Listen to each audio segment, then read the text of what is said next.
This is called bearing witness. It's what vegan activists do outside abattoirs so that an animal's death doesn't go unnoticed. It's a visible tactic used to persuade people to give up meat and dairy. They're about to be killed for cheap meat. And these are mothers. But despite this type of activism considered peaceful, the farming industry is worried about the more aggressive militant tactics being used by other vegan groups. As veganism is becoming more popular, attacks are becoming more frequent. This darker, more insidious form of animal rights activism, that's a serious concern for us. If people want to be vegan invaded, that's fine. Please don't threaten the lives of farmers. So with vegan activism on the rise, how much is that having an impact on farmers and making us think twice about meat and dairy?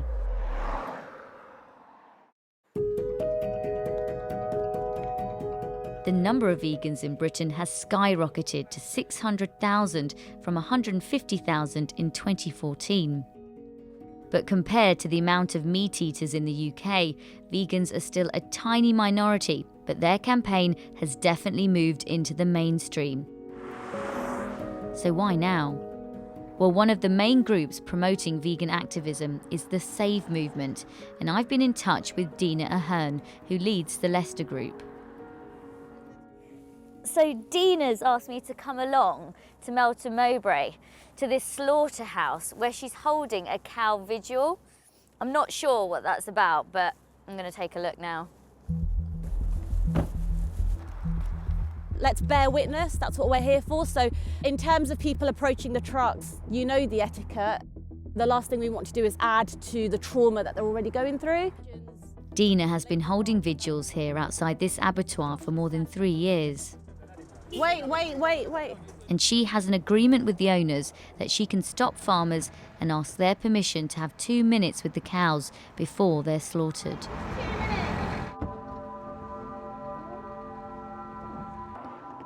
Dina, what are you saying to the cows right now? Just trying to utter soft words to them. In fact, inside I'm actually just praying for them because I know what's waiting for them. And I want them to already surrender right now so it's less painful. All we can do is actually just keep promoting the messages that we keep giving. But do you not think that being here and taking those videos might be inciting those very groups that are being extreme and are threatening farmers? No, not really, not at all. We've just got to keep with the momentum of educating, and the more we educate, the more we plant seeds, the more people will wake up to this reality.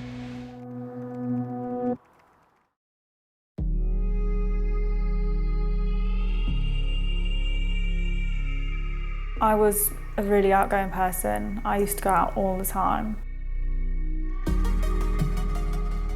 And now it's a whole different life for me. It's changed a lot. I was 20 years old. I was sexually assaulted. I went home that night and I sat in the shower crying my eyes out because they took away my innocence and the life that I thought I was living, the life I was happy with. The shame of it, the burden. And then I had to tell my mum, and to have to tell her that I can't cope, that this is what's happened to me while living on my own. It was not a nice thing to have to do.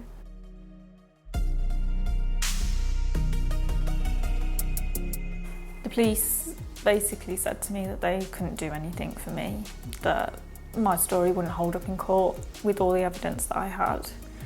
And the only thing they actually did do for me is that they referred me to Jasmine House.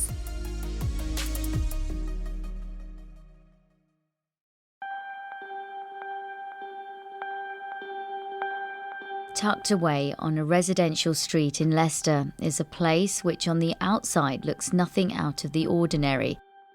But on the inside, Jasmine House is a safe haven for women who've been sexually assaulted. Liz came here 2 years ago for therapy. I needed that counselling to change my life so that I knew how to live again. Hello, Liz.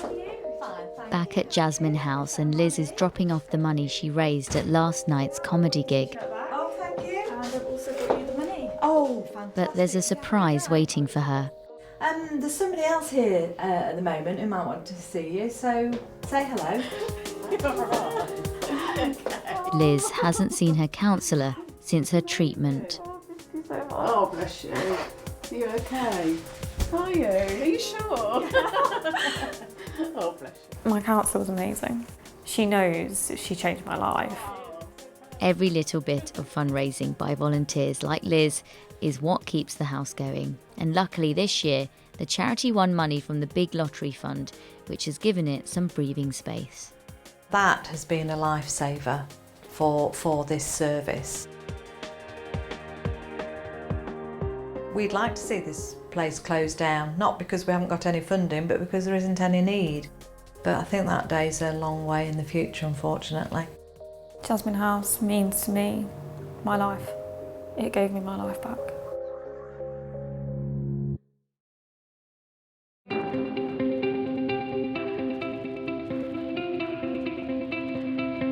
I was no model son. Growing up in Leicester, I was a nightmare for my mum and dad. I was a football hooligan. But a lot has changed since then. I've turned things around. Today, I'm an author. I'm a lecturer. They've even made my life into a play. Check this out.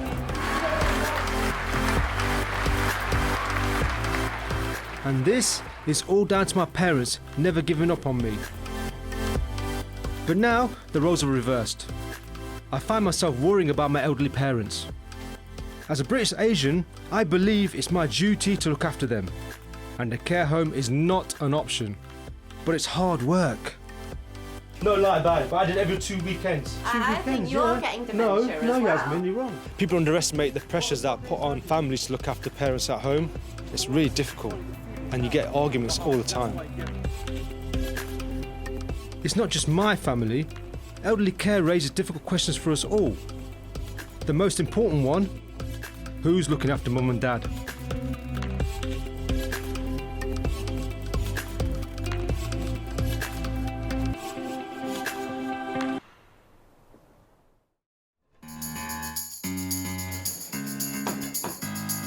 Starting your own business is always a gamble. And with tough times on the high street, the restaurant trade is really feeling the heat. So, have I chosen the worst possible time to open my dream Hong Kong style restaurant, Wontons? Could it be a recipe for disaster? I've taken the plunge, I've opened the restaurant, I know it's not going to be easy, so what I'm looking for are tips, tricks and a bit of advice. My brother Gok and I grew up in the family's Chinese restaurant in Leicester, so we know all too well that cooking tasty food and making a profit is no picnic. But recently, the restaurant trade has got even tougher. They call it the casual dining credit crunch. It's so bad. We can see so many empty units on the high street. Now that's bad news for my home city of Leicester. It's already become personal. After 25 years, my auntie Maureen has had to close her restaurant, the Peking in Leicester. So how are you feeling? Not very good, my son. No? Very, very down. You know, like part of my life just suddenly disappeared. It's just gone. It's just like somebody cut out part of your life and took that book away and thread it into pieces. But the trouble is so many competitors. At the end of the day, my customer is my life. To me, it means a lot. So, come here. It's sad to see my auntie's restaurant close. I've got loads of great memories here, but it's not just the independents feeling the squeeze.